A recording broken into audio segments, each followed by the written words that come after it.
had reached my limit in the mentally exhausting days of being pressured by my mother-in-law. I can't take it anymore. I want to go back to my parents' house. When I said that, my husband approached me with a cold expression. Well then, let's get a divorce.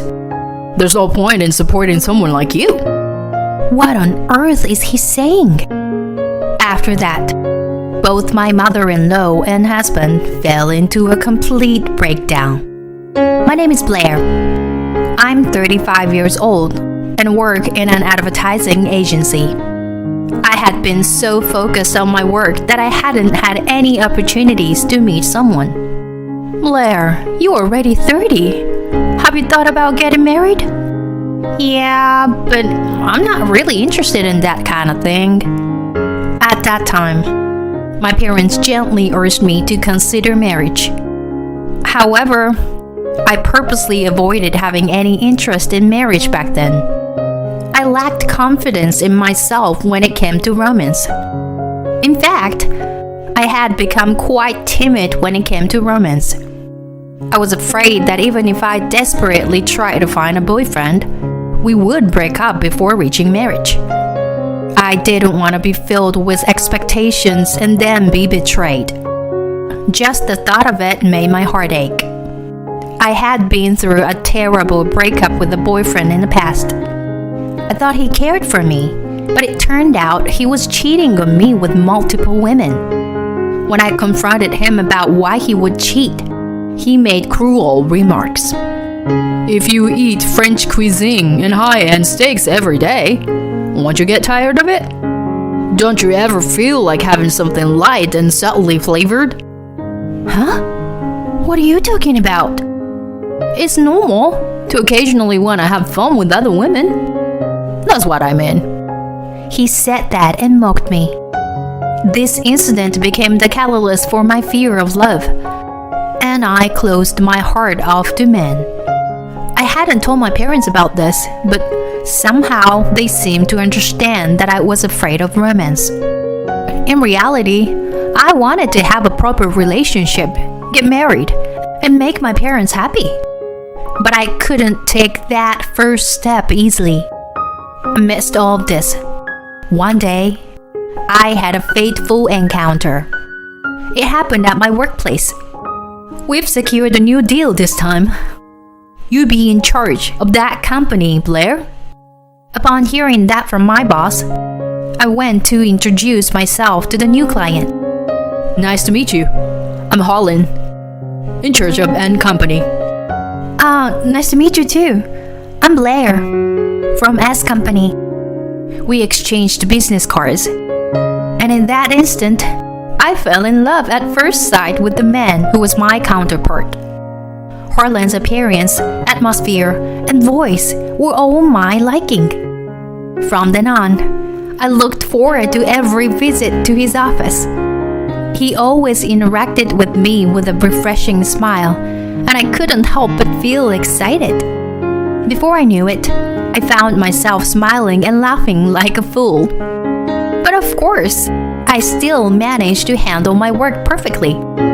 Blair, you're really capable at your job. There's a lot I can learn from you. No, that's not true at all. Oh, come on. You don't have to be so modest. By the way, if you were interested, would you like to have a meal together sometime? Whenever you're free, after things settle down with our current project. Yes, definitely. I naturally accepted his invitation to have a meal together. The old me would never have done such a thing. Strangely, I felt naturally inclined to accept his dinner invitation. A few days later, we went out for a meal after work. He was very gentlemanly, and the conversation was incredibly enjoyable. While he was serious during work, in private, he had a great sense of humor and was friendly and cheerful. That's why I found myself becoming more and more attracted to him. It had been a long time since I had developed feelings for someone. And from then on, he started inviting me out for meals regularly. Being with you, Blair, makes me feel very calm. Oh, is that so? I'm happy to hear that. Yeah. That's why, if you're okay with it, would you like to go on a date with me? Oh, a date? I wouldn't force you if you don't wanna. No way. No. I mean, I'd love to. Me too. I want to go out with you, Harlan. Really? Great. Well, first, how about an Italian? There's a place I've been curious about. Yes, let's go there. I was thrilled to be invited by him on a weekend date.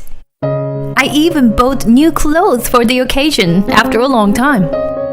With determination, I embarked on a date with Harlan. That outfit looks good on you. It suits you very well. Oh, thank you very much. He praised the new clothes I bought, and I thought he was a caring and kind person. We went on several dates and eventually became a couple. I hadn't had a boyfriend for many years, so I had some anxieties. But the desire to be in a relationship with him was stronger. He always took the lead. I felt that I wanted to be with him forever. Then, 2 years after we started dating, he proposed to me. Until now, I wasn't interested in marriage or anything like that.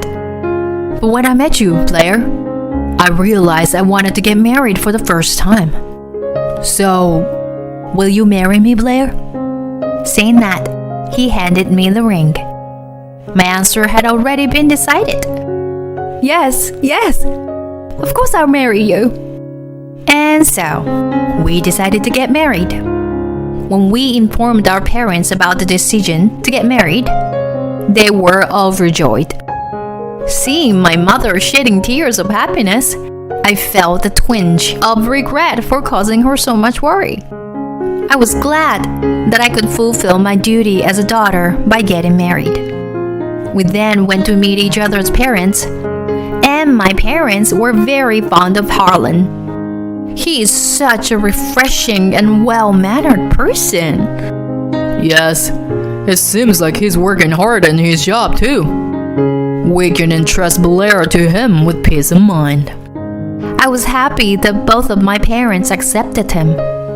We successfully completed the greetings at my in-laws, and we decided to have a wedding ceremony. Many friends and co-workers attended the wedding and celebrated joyously. I received words of blessing from everyone and experienced unparalleled happiness. After that, we went on our honeymoon to Europe, and our married life as husband and wife began. I continued working even after getting married. Therefore, we shared the household chores. On days with overtime, we cooperated and took turns cooking and cleaning. My husband had lived alone for a long time, so he could manage to cook to some extent. Even though it was mostly simple pasta, I was grateful that he made it. On our days off, since we both enjoyed visiting cafes, we would search for new cafes we hadn't been to and go together. We also went to the beach as part of a drive and had a great time together. Our newlywed life was very happy in that way. I, who was timid in love, never imagined I could have such a happy married life, so I was truly delighted. We will continue to create joyful memories together in the future. We want to have kids too. I was thinking like that. So I never dreamed that such hellish days would come after that. 3 years have passed since we started our happy married life together. We still had a great relationship and were happy. In the midst of that, one day, an unexpected event occurred. Huh? Dad collapsed? It was a sudden message from my mother-in-law. She said that my father-in-law suddenly collapsed at home and was taken to the hospital by an ambulance. We immediately headed to the hospital. The cause seemed to be a heart attack. He underwent emergency treatment, but my father-in-law passed away. Why did you leave me behind? My mother-in-law, seeing my father-in-law sleeping in the hospital room, broke down in tears. Both my husband and I were deeply saddened by his death. But my mother-in-law's despair was unbearable to witness. Even during the funeral, she was engulfed in sorrow. It seemed like my husband had some thoughts as he observed her state. After the funeral, my husband approached me and said something like this: Leaving mom alone is a concern. I'm thinking of living together in my parents' house. Huh? Living together? Yeah. Seeing mom's despair worries me. What do you think? Harlan, to be honest, I wasn't very enthusiastic about living together. I thought about whether it was the right thing to do for the sake of my husband. Okay, let's do it. Thank you, Blair. I'll contact mom right away. My husband said that and called his mother, deciding to move to his parents' house. My mother-in-law, feeling lonely being alone, quickly accepted the idea of living together. And so, our cohabitation with my mother-in-law began. Even though we started living together, my mother-in-law still carried the heavy burden of grief from losing her husband, and she wasn't very energetic. So my husband and I shared the household chores as much as possible, trying to lessen her load. The house was bigger than our previous one, so it took a bit more time, but it wasn't a major issue. However, around 6 months, my mother-in-law's attitude started to change. Hey, Blair? Why are you letting Harlan do the household chores? Oh, well, since we both work, we've always shared the household chores. What are you saying? The wife should do that kind of thing. What? And what do you mean by saying you've always shared the chores? Have you been making him do the chores all along? This is unacceptable. My mother-in-law started shouting like that. From now on, I absolutely won't let Harlan do the household chores. You will do everything. You got that? What? After that, all the household chores ended up being my responsibility. Whenever my husband tried to help, my mother-in-law would say, Harlan, you don't need to do them. She tried to prevent my husband from doing any household chores at all. I ended up struggling with all the housework on my own every day. Meanwhile, my mother-in-law seemed to be getting more energetic day by day. In proportion to that, she became more strict and critical towards me. What's this?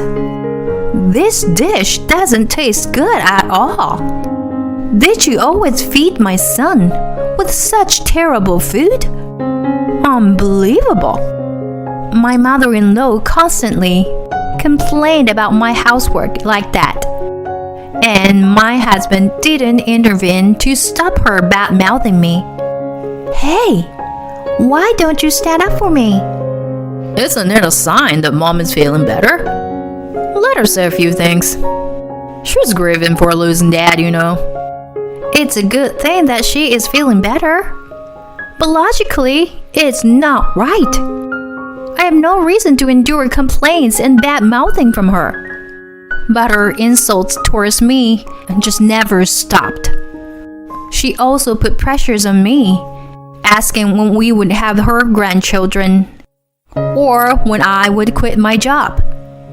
The burden of chores increased, and I was under stress from my mother-in-law, both mentally and physically.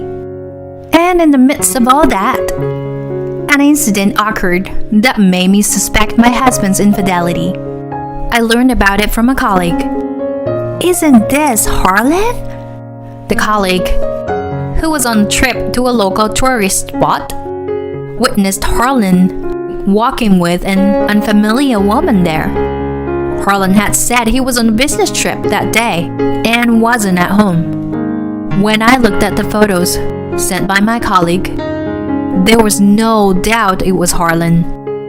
Perhaps she was someone he was traveling with on a business trip. Or maybe... But the casual clothes they were wearing and the way they walked arm in arm left no room for doubt. It was clearly not related to work. I felt an overwhelming sense of despair. My husband was cheating on me. He had betrayed me. So this is why he didn't stand up for me against my difficult mother-in-law. I couldn't live together with him anymore. I decided to hire a private investigator. I decided to gather evidence of my husband's affair. The evidence photos quickly piled up, and preparations for divorce proceeded rapidly. Meanwhile, my mother-in-law's verbal abuse towards me continued, or rather, it got even worse. My husband still didn't do anything to stop it. He simply had no interest in me. I guess he was too preoccupied with his affair partner. Amidst busy work and household chores, I managed to find some time and finally completed the preparations for divorce with the help of a lawyer. Every day I was mentally cornered by my mother-in-law and I had reached my limit. One day I called my husband and said, "I can't take it anymore. Please let me go back to my parents' house. Your mother's attitude towards me is just too terrible."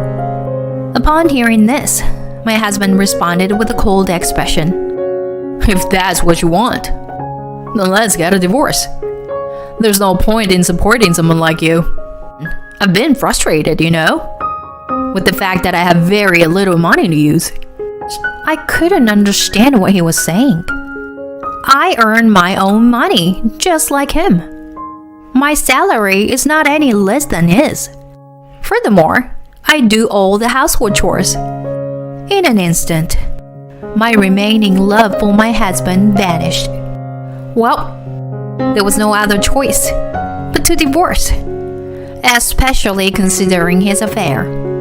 Fine, let's get a divorce. My husband was surprised by how readily I agreed to divorce. There was no reason to hesitate anymore. The following week, I immediately began the divorce proceedings. I started packing my belongings to return to my parents' house. That's when my mother-in-law said, Did you decide to get a divorce by any chance? I always thought that a woman like you wasn't a match for Harlan. She continued to belittle me, even now. And my husband joined in and laughing alone. Yeah, you're right, Mom. I'm glad that the divorce is happening. Ignoring the two of them as they laughed, I left my in-laws' house. Afterward, both my mother-in-law and husband experienced a rapid downfall. I immediately sent proof of delivery to my husband's workplace through my lawyer. The contents, of course, included a demand for compensation for the affair. I also claimed compensation for the mental anguish caused by the constant harassment from my mother-in-law.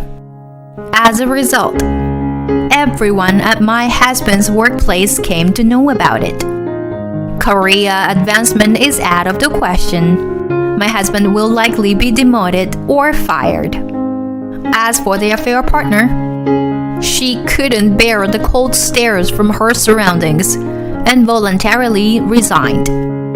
And it seems that my ex-mother-in-law and ex-husband have the worst relationship imaginable. It's because of you, Mom, that I have to pay a large amount of compensation. What did you say? It's because you had an affair. It seems that my ex-husband blamed my ex-mother-in-law and they cut ties with each other. Furthermore, my ex-mother-in-law's harassment of me became known among the neighbors, and she became isolated, spending her days in loneliness. On the other hand, I have been living with my parents and working hard on my job. In the summer, I decided to move out of my parents' house and purchase a new home. With a substantial amount of compensation and my diligent work, I recently received a promotion. I want to continue working hard and earning a living. I'm excited about the new house, and I'm thinking of finding new hobbies and enriching my life. From now on, I will live for myself and focus on my own happiness.